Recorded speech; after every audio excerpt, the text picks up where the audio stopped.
Assalamualaikum warahmatullahi wabarakatuh. Salam literasi.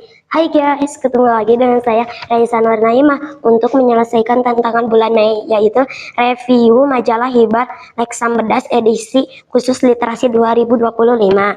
Judul cerita memaknai kata baik dan benar, penulis Sarah Sane SPD. Sumber terbitan Hibar Lexam Bedas edisi khusus literasi 2025. Jumlah halaman 2 halaman 31 sampai 32.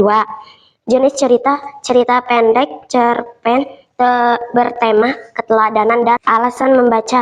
Cerita memaknai kata baik dan benar, sangat layak untuk dibaca karena mengandung nilai-nilai kehidupan yang dalam dan dengan kondisi nyata masyarakat kita, khusus dunia pendidikan dalam kehidupan yang serba materialistis seperti sekarang ini.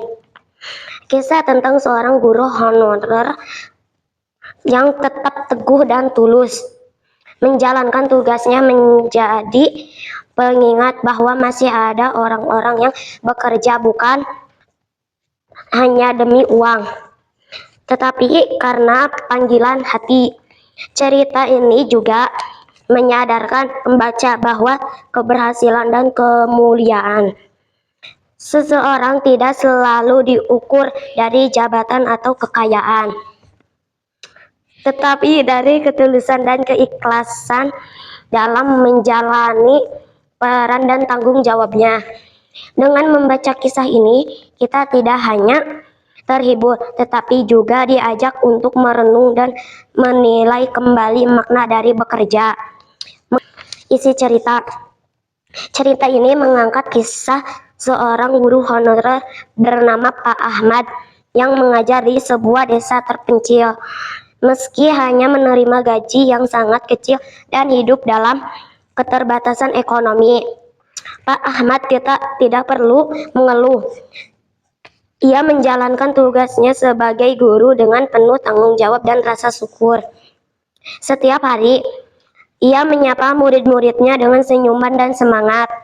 Meskipun kondisi hidupnya tidak mudah, murid-muridnya pun merespon dengan hormat dan rasa sayang, karena mereka merasakan ketulusan Pak Ahmad.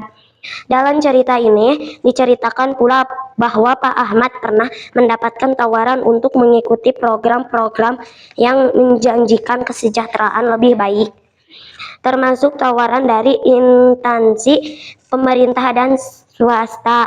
Namun, semua itu ia tolak karena ia merasa bahwa hidupnya sudah cukup diberkahi.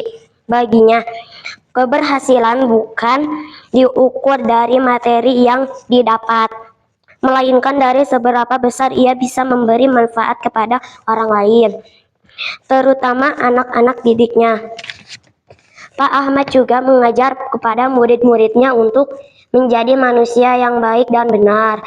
Ia memberi contoh nyata tentang arti hidup yang jujur, sederhana, dan penuh integritas.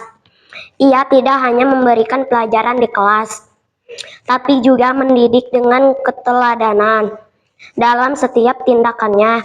Pak Ahmad menunjukkan bahwa kebaikan tidak selalu harus besar atau terlihat, tetapi bisa hadir dalam bentuk yang sederhana dan tulus. Hikmah dari cerita ini, saya dapat memetik banyak hikmah yang sangat berharga. Pertama, kita belajar bahwa ketulusan dan keikhlasan dalam bekerja jauh lebih penting daripada hanya mengejar materi. Ia membuktikan bahwa meskipun tidak memiliki banyak harta, seorang tetap bisa memberi pengaruh besar dan menjadi sumber inspirasi